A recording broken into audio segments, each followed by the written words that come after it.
एक गोष्ट खरी आहे की ठाण्याचे जे आमचे पदाधिकारी कार्यकर्ते सगळे होते, या सगळ्यांची इच्छा होती की आपण स्वतंत्रपणे लढावं.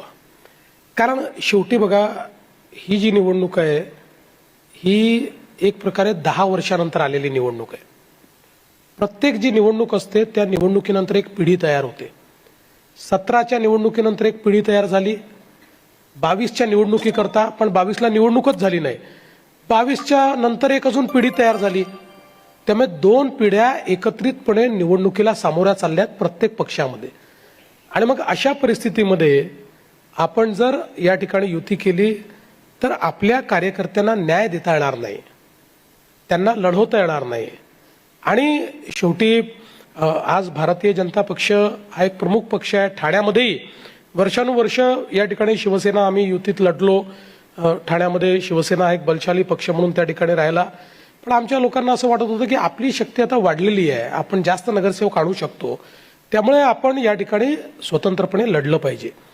पण मी त्याकरता आग्रह धरला.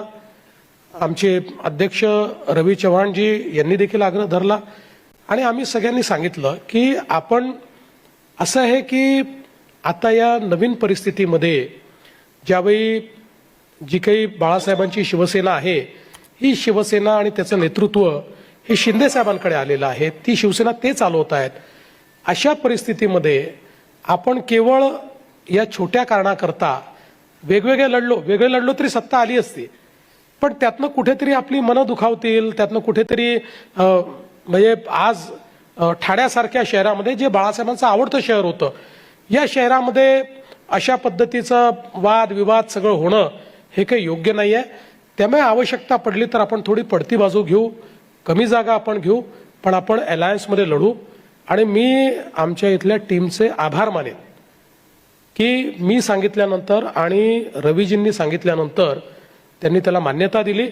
आम्ही कमी जागा घेतल्या, आज आम्ही सोबत लढतो आहोत. पण मला हे निश्चितपणे माहिती आहे की आमचा हा निर्णय बरोबर आहे. मुंबईत आमचा निर्णय बरोबर होता. आणि विशेषतः जर आपण कल्याण डोंबिवलीचा विचार केला तर त्याही ठिकाणी आमची अडचण होती की त्या ठिकाणी आम्ही मोठा पक्ष झालो आहोत, मजबूत पक्ष झालो आहोत.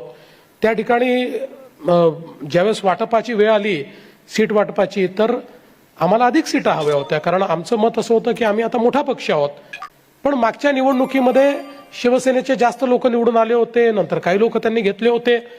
त्यामुळे आम्हाला तिथेही कमी जागा या घ्याव्या लागतील अशी परिस्थिती आली.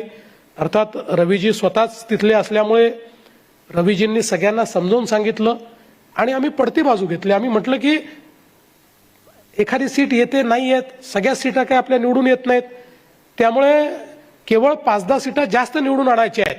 एवढ्या करता अट्टहास न करता आपण गुण्यागोविंदाने या सगळ्या MMR रिजनमध्ये जिथे जिथे शक्य आहे त्या त्या ठिकाणी आपण एकत्रित येऊ. आणि त्या पद्धतीनं कल्याण डोंबिवलीमध्ये देखील आम्ही एकत्रित आलो. आम्हाला कमी जागा घ्याव्या लागल्या, आम्हाला 56 जागा घ्याव्या लागल्या, त्यांना 65 जागा त्या ठिकाणी मिळाल्या, पण काही हरकत नाही, तरी देखील आम्ही हा निर्णय घेतला. आणि म्हणून कार्यकर्त्यांची ही नेहमी इच्छा असतेच, पण परिस्थिती पाहून नेत्यांना निर्णय घ्यायचा असतो. आणि सगळ्यात महत्त्वाचं आहे बघा, आज काही असलं तरी एकनाथ शिंदे साहेब शिवसेनेचे प्रमुख नेते आहेत, अध्यक्ष आहेत. बाळासाहेबांची शिवसेना ते चालवत आहेत आणि ठाणे हे त्यांची आयडेंटिटी आहे. आणि त्यांच्या आयडेंटिटी असलेल्या ठाणे शहरामध्ये आम्ही त्यांना डिस्टर्ब करावं तर आम्ही मित्रपक्ष कसले.